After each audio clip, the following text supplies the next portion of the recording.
I'm Tracy Goodman. I'm the director of Children's Law Center's Medical Legal Partnership, Healthy Together. I want to thank you for your interest in learning about special education law and for considering handling a special education case for the Children's Law Center. We are going to start with a brief background of Children's Law Center's Medical Legal Partnership model, and then go into an overview of the school system in DC, and then get into an overview of special education law itself. You're also going to have the opportunity to learn about some of the case realities for handling special education cases for low-income families in DC. You're going to get a nuts and bolts training on litigating special ed cases as well as filing a due process complaint. A final training module will focus on a separate but related area of law called Section 504 and handling those sorts of cases. First, we're going to talk about what is a medical legal partnership. It is a collaboration between healthcare providers as well as legal service providers that expands the concept of medical care to actually include legal representation in the model. The medical legal partnership model is actually one born of frustration. Doctors are providing children with great medical care, but there are these non-medical barriers or adverse social conditions that are actually impacting children's health, so they're actually not healthy. The quintessential example is if you take a child with asthma who is getting great medical care, the parents or caregivers are following that medication regimen to a T, but there are conditions in the home, whether it be rats, roaches, or mold, exacerbating that child's asthma, so the child's ending up in the emergency room, missing school. Parents are even forced to miss work and possibly lose their jobs. What's needed in a case like that is actually a lawyer to force the landlord to remedy the conditions in the home.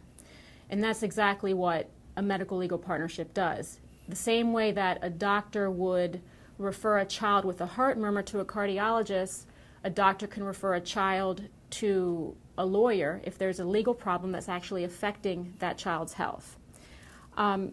Children's Law Center's Medical Legal Partnership follows this model. It's called Healthy Together. We started 10 years ago in 2002 at Children's National Medical Center.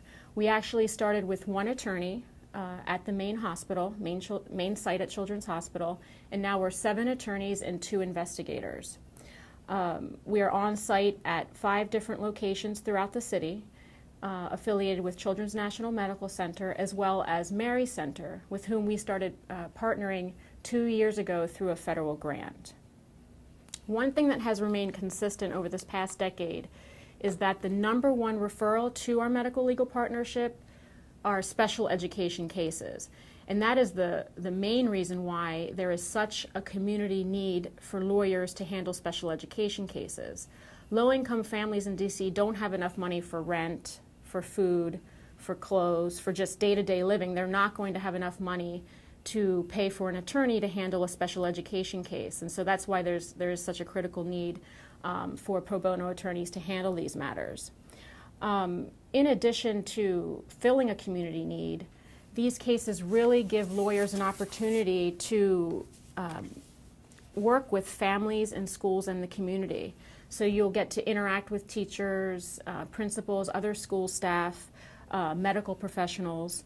You'll be advocating on behalf of parents and caregivers who need help making sure that their children get the services they need in school and what they're legally entitled to receive.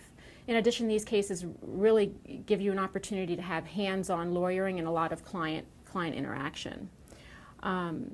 These cases also allow attorneys to have a lot of litigation experience. Not all cases will end in litigation, but many of these do. So you can either develop litigation skills or use the litigation skills that you already have in a different context. And I think fundamentally for many of us, the reason these special education cases are so appealing is that you can actually put your legal training to work to help kids, and oftentimes these cases end up in frankly, life-changing results for kids, and that is one of the main reasons why people are interested in handling these cases. They're also, the cases allow you to have a very satisfying mix of legal advocacy work, whether it be written advocacy, oral advocacy, sometimes in a formal setting or an informal setting, but also combined with just learning about the educational system in DC, actually being in the community, working with low-income families and kids, and helping parents fight for the services that their kids need and that they're entitled to receive.